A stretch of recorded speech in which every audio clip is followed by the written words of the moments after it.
Selamat pagi, Shalom. Kita bertemu kembali dalam renungan hari Rabu, tanggal 20 April 2022. Lebih baik disakiti oleh kata kejujuran daripada dibahagiakan dengan kata penuh dengan kebohongan. Mari kita berdoa. Kesetiaan dan kasih Tuhan tetap nyata dalam hidup kami. Kami memuji kebesaran dan mengucap syukur atas berkat-Mu. Tuhan tetap pimpin hidup kami hari ini, hingga kami tetap beroleh kasih karunia dan berkat yang Tuhan telah sediakan bagi kami. Dalam nama Tuhan Yesus kami berdoa. Amin.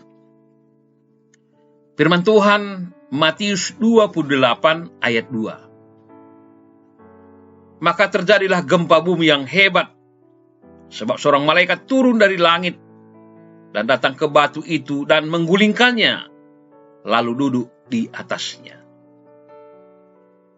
Saudara, dalam nama Tuhan, kubur Yesus telah kosong. Dan itu bukan omong kosong.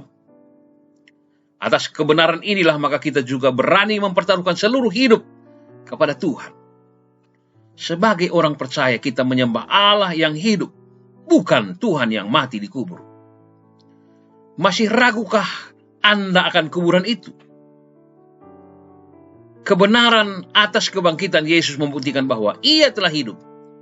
Dan kita sebagai umat pilihan harus terus bersandar sepenuhnya bahwa hidup kita pasti tidak akan pernah sia-sia. Yesus yang telah mati di kayu salib, maka kita juga harus hidup bagi Dia yang sudah bangkit. Ini komitmen penting dalam seluruh aspek kehidupan. Dan ingat, komitmen kita seharusnya bukan komitmen yang omong kosong, tetapi komitmen sekali untuk selama-lamanya. Kita diingatkan bahwa kita diciptakan menurut gambar dan rupa Allah. Bahkan dikatakan lebih jauh lagi, kita adalah anak-anaknya yang telah ditebus. Sehingga antara kita dengan Tuhan selalu ada hubungan dan keselarasan.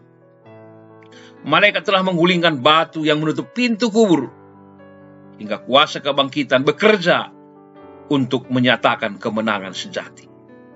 Maka dalam meraih kemenangan dalam hidup ini, kita harus selalu bertindak berdasarkan firman Allah melalui segala perintahnya.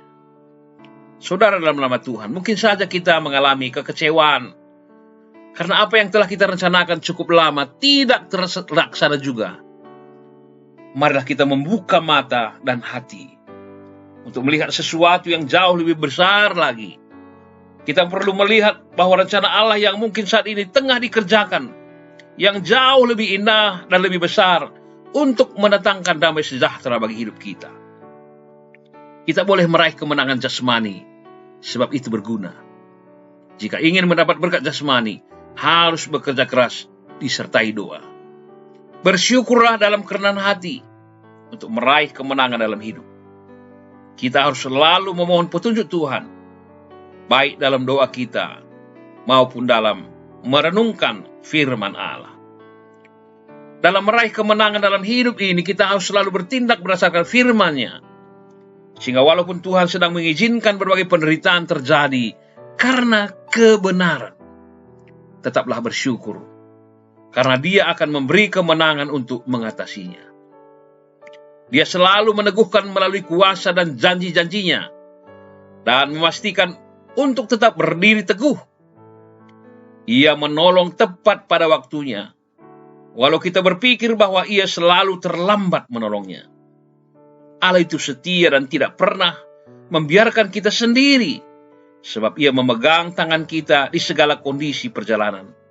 Apakah saat gelap, saat hujan, ataupun angin keras sekalipun, ingatlah, dalam genggaman tangannya, hidup kita menjadi aman. Amin.